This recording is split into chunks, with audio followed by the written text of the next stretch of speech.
Hello everyone, this is Menz here. I'm going to be playing the FV215b 183 here on Sand River Assault. I'm platoon with Vlado, and in this match, end up getting an Ace Tanker award, even though I only do a little over 5,000 damage, which, is a pretty good amount for a tier 10 vehicle, but at the same time, for 183, it's a pinch low for an Ace Tanker, but basically all my damage comes within 300 meters, which is basically giving me a better chance. I believe I'm spotting all my damage, at least, compared to sometimes playing this tank. You rely on your allies to spot for you, and thus, you get a little bit less experience.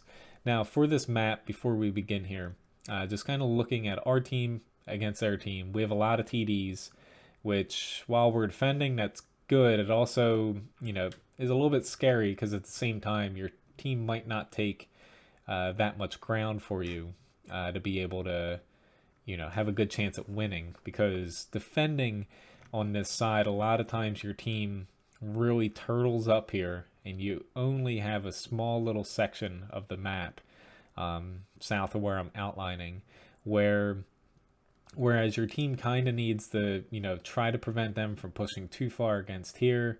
And also, I kind of like heading up to this area most of the time because it's a little bit easier to push through and then flank, where typically most of the enemies head to this side.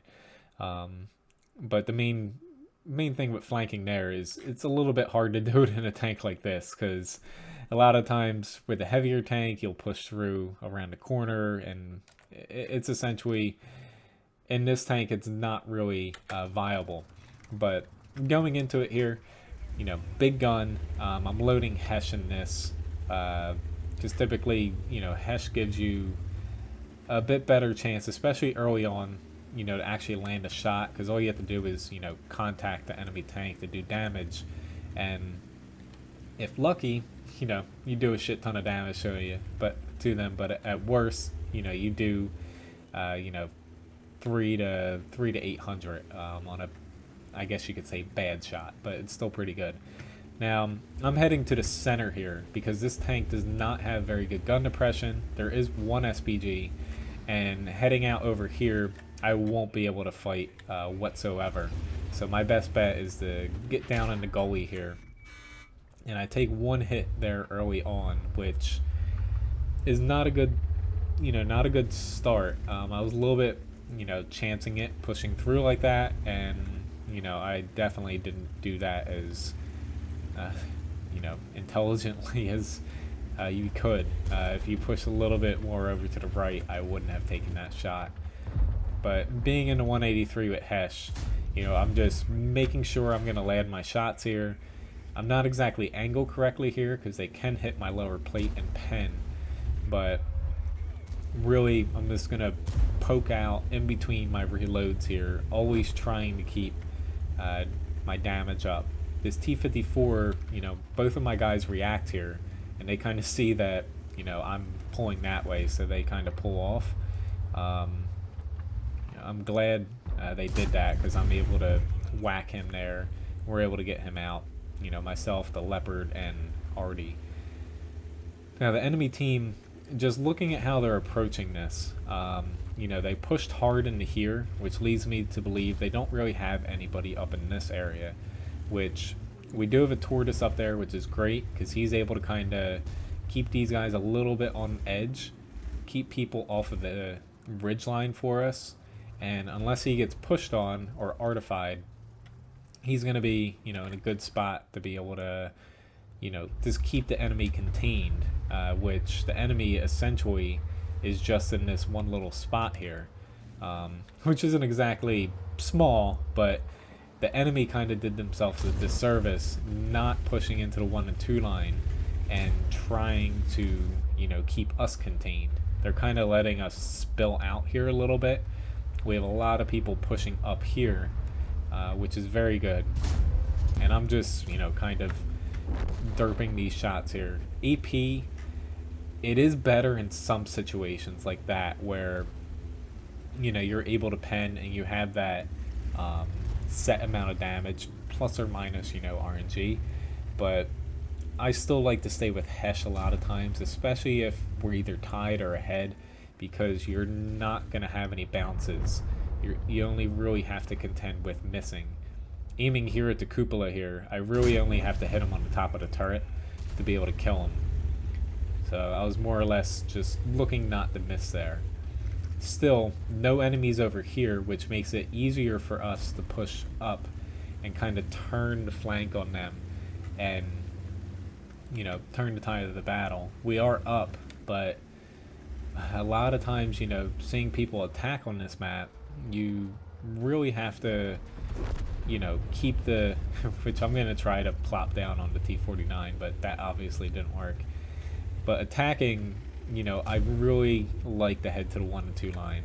And even defending, I always defend against that, because that is, to me, the most over... I don't need to take the shot, but I did. It's the most overlooked hole for the defense, is winning the 1 and 2 line and slipping in behind. And you basically don't have to worry about any tanks over here, which is usually where most of the defense is. This time, not so much the case. But at this point, you know, we're far enough ahead where I'm not too, you know, too concerned right now. I'm pushing up, but exposing, you know, quite a bit of my tank to taking shots from other places. But outside of already one-shotting me, I'm not, you know, too concerned here.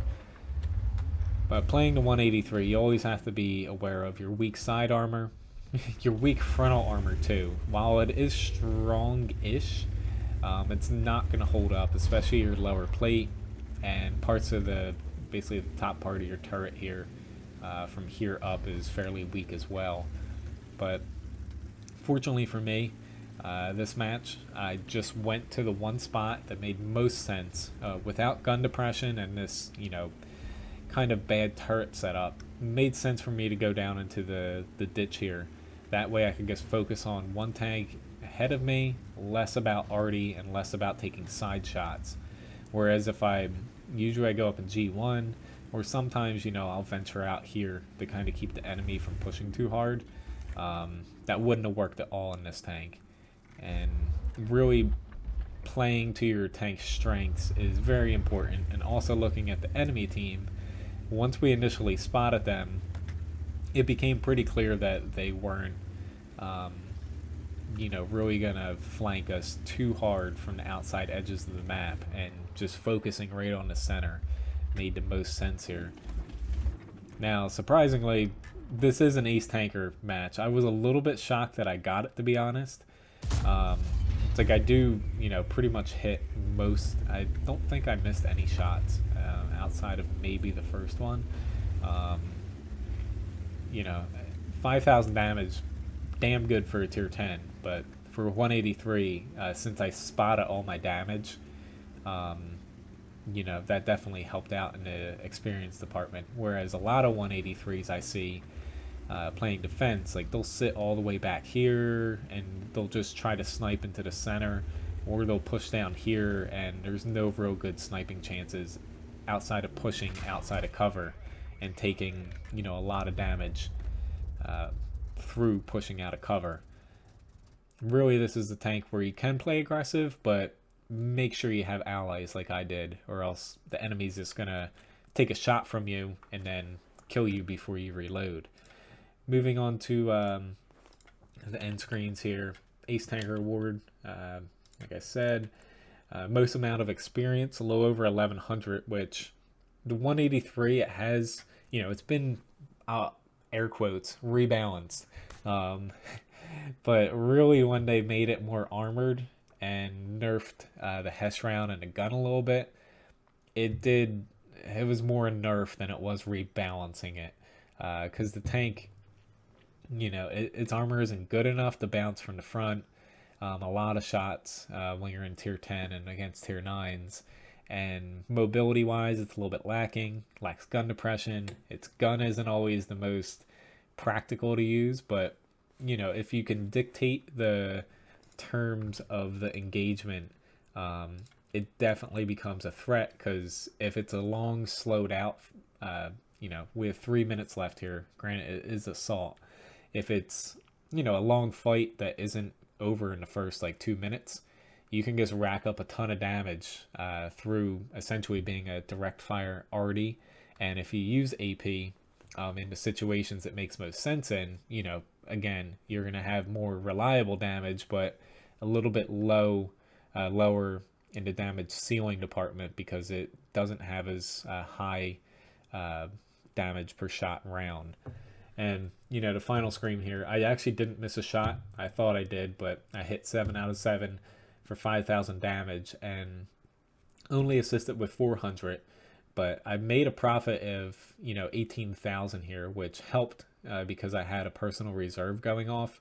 Without that, I would have lost, right around 10,000 credits, which is about right. Quite some time ago, they jacked up the Hesh round costs. Like for this tank, they jacked up like the T92's premium HE cost. And, unless you're hitting Hesh and damaging, I would say between anywhere from 80% to 100% of its damage capability, you're going to lose credits each shot. This isn't a tank to, make money with, but it can be pretty fun playing it. Hopefully you enjoyed this video. This was an excerpt from my live stream. If you don't catch my live stream, I live stream here on YouTube at least a few times a week. You can catch it, the link's right on my main channel page through YouTube. It's always the same URL here, and like to keep everything in the same spot. If you're not a subscriber, feel free to subscribe too, because it does keep you up to date with both my stream and videos like this that I upload outside of live streaming. But otherwise, thanks again for watching, and hopefully you have a good day. See you around.